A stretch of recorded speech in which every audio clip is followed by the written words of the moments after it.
महाभारत की सबसे रहस्यमयी और शक्तिशाली योद्धाओं में से एक थे अश्वत्थामा।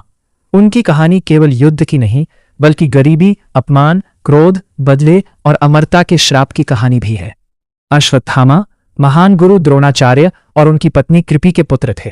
कहा जाता है कि उनके जन्म के समय उन्होंने घोड़े की तरह जोर से आवाज निकाली थी, इसीलिए उनका नाम अश्वत्थामा रखा गया। उनके माथे पर जन्म से ही एक दिव्य मणि थी। इस मणि के कारण उन्हें भूख, प्यास, रोग और किसी भी दुष्ट शक्ति का भय नहीं था। वे बचपन से ही बहुत तेजस्वी और बलवान थे। हालांकि उनके पिता इतने महान विद्वान थे, फिर भी उनका परिवार बहुत गरीब था। एक दिन छोटे अश्वत्थामा ने देखा कि दूसरे बच्चे दूध पी रहे हैं। उन्होंने भी अपनी मां से दूध मांगा, लेकिन घर में दूध खरीदने के पैसे नहीं थे।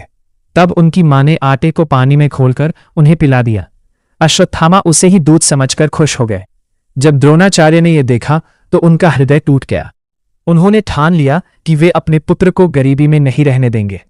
यही कारण था कि बाद में वे हस्तिनापुर पहुंचे और राजकुमारों के गुरु बने। हस्तिनापुर में द्रोणाचार्य ने अर्जुन, भीम, दुर्योधन और अन्य राजकुमारों को युद्ध कला सिखाई। अश्वत्थामा भी उन्हीं के साथ शिक्षा प्राप्त करते थे। वे बहुत पराक्रमी थे, लेकिन उनके पिता अर्जुन को सबसे श्रेष्ठ धनुर्धर मानते थे। यह बात अश्वत्थामा के मन में कहीं न कहीं चुभती थी। फिर भी अर्जुन और अश्वत्थामा दोनों महान योद्धा बने। अश्वत्थामा को दिव्य अस्त्रों का विशेष ज्ञान था। उन्हें ब्रह्मास्त्र चलाना भी आता था। अश्वत्थामा की मित्रता दुर्योधन से बहुत गहरी थी। दुर्योधन उनका सम्मान करता था और अश्वत्थामा हमेशा कौरवों के पक्ष में खड़े रहे। जब महाभारत का युद्ध शुरू हुआ तो अश्वत्थामा ने कौरव सेना की ओर से युद्ध किया। वे अत्यंत क्रोधी और भयानक योद्धा माने जाते थे।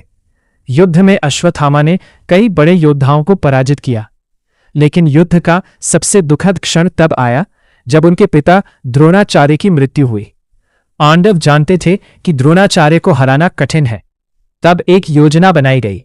भीम ने एक हाथी को मारा जिसका नाम भी अश्वत्थामा था। फिर जोर से कहा, अश्वत्थामा मारा गया। द्रोणाचार्य ने युधिष्ठिर से सत्य पूछा तो उन्होंने कहा, अश्वत्थामा हतः नर वा कुंजरो वा, अर्थात अश्वत्थामा मारा गया, मनुष्य या हाथी पता नहीं। लेकिन आखिरी शब्द शंख की आवाज में दब गए। द्रोणाचार्य ने समझा कि उनका पुत्र मर गया है। दुख में उन्होंने अपने हथियार छोड़ दिए और उसी समय उनकी हत्या कर दी गई। जब अश्वत्थामा को पता चला कि उनके पिता छल से मारे गए हैं तो वे क्रोध से पागल हो उठे। युद्ध समाप्त होने के बाद एक रात वे पांडव शिविर में घुस गए। वहां सो रहे द्रौपदी के 5 पुत्रों को उन्होंने पांडव समझकर मार डाला। यह महाभारत का सबसे दर्दनाक और अधर्मपूर्ण कार्य माना जाता है। इसके बाद अर्जुन और अश्वत्थामा आमने सामने आए। क्रोध में दोनों ने ब्रह्मास्त्र चला दिया। ऋषियों ने कहा कि यदि यह अस्त्र टकराए तो पूरी पृथ्वी नष्ट हो सकती है। अर्जुन ने अपना अस्त्र वापस ले लिया, लेकिन अश्वत्थामा ऐसा नहीं कर सके। तब उन्होंने ब्रह्मास्त्र को अभिमन्यु की पत्नी उत्तरा के गर्भ की ओर मोड़ दिया ताकि पांडव वंश समाप्त हो जाए। लेकिन श्री कृष्ण ने गर्भ में पल रहे बच्चे परीक्षित की रक्षा कर ली। इसके बाद श्री कृष्ण ने अश्वत्थामा को भयंकर श्राप दिया। उनकी दिव्य मणि छीन ली गई। उनके शरीर पर घाव हो गए। उन्हें अमर होने का श्राप मिला। वे युगों युगों तक अकेले भटकते रहेंगे।